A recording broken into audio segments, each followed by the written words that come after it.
Hello, bienvenue dans ce nouvel épisode de podcast. Aujourd'hui, on va parler de la vie et de faire des choix. Dernièrement, je me suis beaucoup posé la question de où m'emmène la vie. Alors ça peut paraître assez étrange de poser cette question parce que où est-ce que la vie nous mène, c'est remettre un peu son rôle de personnage principal au hasard, parce qu'on est tous maîtres de nos vies.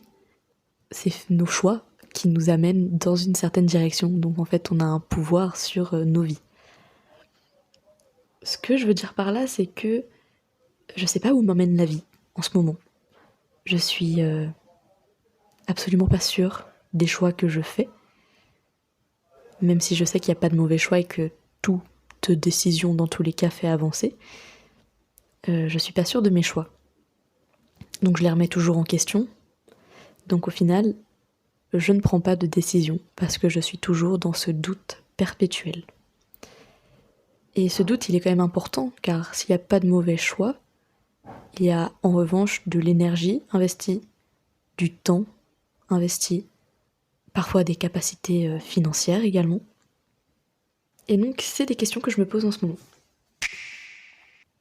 J'entends beaucoup parler de cette mode de self-made woman or man, donc de la femme ou de l'homme qui s'est construit par lui-même. Et je trouve ça très beau sur papier, ça dénote des caractères forts, de personnes persévérantes et déterminées dans ce qu'elles font. Par contre, je trouve que c'est très beau sur papier, mais que sur papier en fait. Parce que dans la réalité des choses, il faut aussi se rappeler qu'on n'a pas tous les mêmes moyens, qu'on vient pas tous des mêmes milieux, qu'on n'a pas tous les mêmes égalités de chance. Et surtout que c'est pas fait pour tout le monde en fait. Ça c'est bien dans la société capitaliste qui cherche à nous individualiser, mais moi c'est pas le monde dans lequel je souhaite vivre. Moi je souhaite vivre dans un monde qui est fait de partage et d'entraide. À partir de ce principe, j'ai besoin de personnes qui m'entourent, et en fait ce que je construis c'est grâce à ces personnes qui vont m'apporter des compétences. Mes professeurs, mes formateurs, grâce aux personnes qui m'aident dans mes réflexions, dans mes prises de décision, ma famille, mes amis. Et puis, comme je vous disais, je suis jamais sûre de mes choix. Faut savoir que moi, mes choix fonctionnent surtout par rapport aux opportunités. En fait, je prends ce qui vient à moi. Chaque personne rencontrée m'a fait avancer. Chaque offre d'emploi que j'ai pu voir et que j'ai réalisée m'a apporté. Et en fait, je réalise que j'ai rarement de projets professionnels à moi et que généralement, je vais là où on m'appelle. Exemple très parlant, cet après-midi, on m'a contacté pour aller dans un milieu dans lequel je ne souhaitais plus aller. J'ai fait mes petites recherches et en fait, l'entreprise, la structure correspond tout à fait à mes valeurs et en fait, le cadre proposé est exactement ce que je souhaitais. Alors c'est un contrat court terme, c'est pas quelque chose dans lequel, c'est pas une structure ni une voie dans laquelle je voudrais faire carrière, mais tout ce qui est exposé, c'était les conditions que je me donnais pour potentiellement retourner dans ce milieu. Ce milieu, c'est le milieu d'animation. Je sais pas pourquoi je l'ai pas mentionné comme si c'était secret et qu'il y avait une part de mystère. Pas du tout. Je parle de l'animation. Et voilà, du coup, l'animation, c'est une de mes branches principales, de mes compétences. Et j'aime l'animation. J'ai pas envie d'en faire une carrière. Et en fait, la plupart de mes compétences, c'est des compétences que j'ai fait le choix de développer. Mais je me vois pas me spécialiser dans quoi que ce soit. Je suis un couteau suisse. T'as besoin de faire de la com, je suis là. T'as besoin de faire de l'animation, je suis là. T'as besoin de la coordination, je suis là. Enfin bref, je change de casquette selon les besoins des structures dans lesquelles je travaille, quoi. Et donc du coup, il y a plusieurs moyens pour prendre des décisions et essayer de créer son propre projet et de garder la détermination pour cette voie. Il y a une question que je me pose, c'est si tu savais que cette vie n'était pas la dernière, comment la vivrais-tu? Et moi, je pense que j'écrirais. Et que je danserais beaucoup. Mais je danserais pas professionnellement. Je ferais beaucoup de danse. Peut-être même que j'animerais des ateliers de danse. Mais en tout cas, j'écrirais. Et ça, je peux en faire un métier. Donc, je pense que j'ai été appelée à ça depuis longtemps. Et c'est là-dedans que je vais me former et m'orienter. C'est mon projet. Je vous dis ça alors que cet après-midi, par exemple, j'en étais plus sûre du tout. Et je me disais, mais quelle idée, Jess.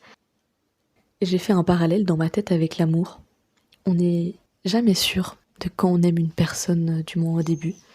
Ou du moins, on ne sait pas pourquoi on aime cette personne. Et je pense que c'est ça le vrai amour, c'est quand on sait pas pourquoi on aime cette personne, juste, on l'aime.